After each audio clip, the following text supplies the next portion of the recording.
Very good afternoon to you. Afternoon to you too, Alicia. Dumalo, tell us more about today's Young African Entrepreneurs Gathering. What happened? Well, basically what happened is that you have young entrepreneurs, about a handful of them, between 100 and 200, that were gathered at OR Tambo International Airport, just to share their experiences after having undergone this,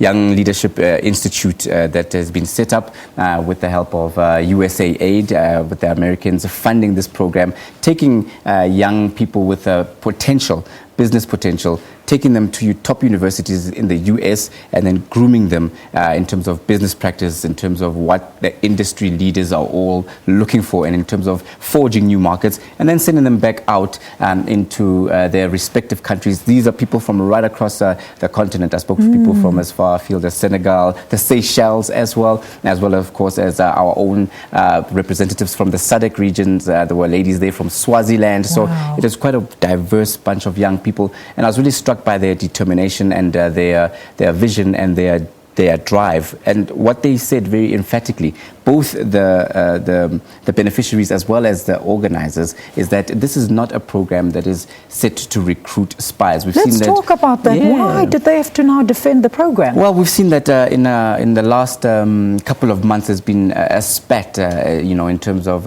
what has been happening with America announcing its change in policy in terms of subsidizing imports and exports. That has rolled off also into other various sectors and spheres, with the ruling party, the ANC, coming out very strongly saying that it is concerned that some of these programs where young South African people are taken into the US, and then when they get to the US, they make very unsavory comments when they speak at public platforms, criticizing the ruling party, criticizing the ANC-led government, criticizing their own home country, when they expected them to come back and make a meaningful contribution. That was the context with which that criticism was made. Now this was a platform for YALI, which is one of the programs that does such an initiative, to say, no, we're not out here to train spies. This is a very unfortunate turn of events, and they are basically committed to helping uplift Southern Africa and Africa. This is why they were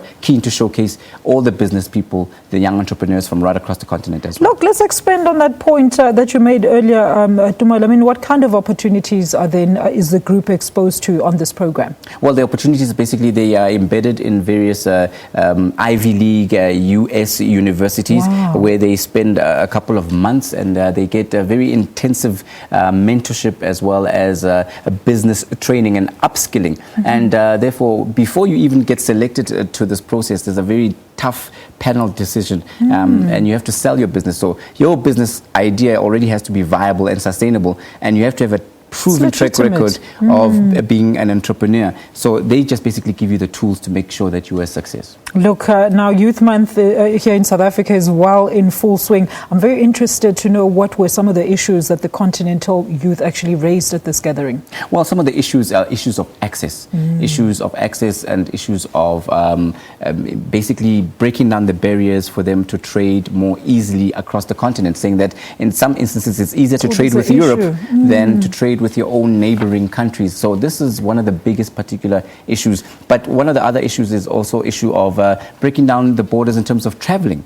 Saying that it will be easy. It's so difficult to get visas when people can go next door and get business by next door. I mean, neighboring countries. And, the paperwork and the bureaucratic red tape is one of the most frustrating things. But these are the people that are meant to then forge their way ahead. And this is the whole point of this program.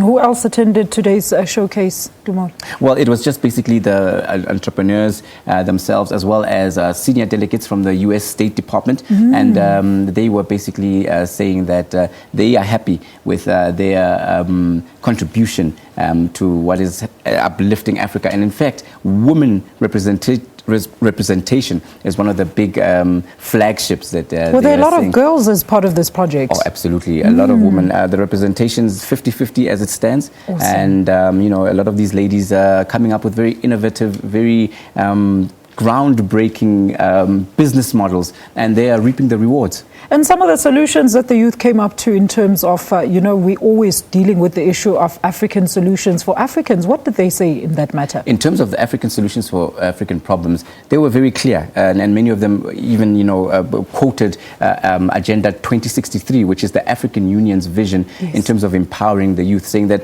Africa's got the largest youth population in the world. They've got a very fast-growing young population, and they're saying that the youth needs to be the one that comes up with the ideas. But having said that, they need to be given the space, both politically and economically, to enforce and engage and to make sure that they roll out these ideas, which would then help sustain the continent. And this is a great program to start. Dumela, thank you so much for that. That is Dumela Mohlaoli.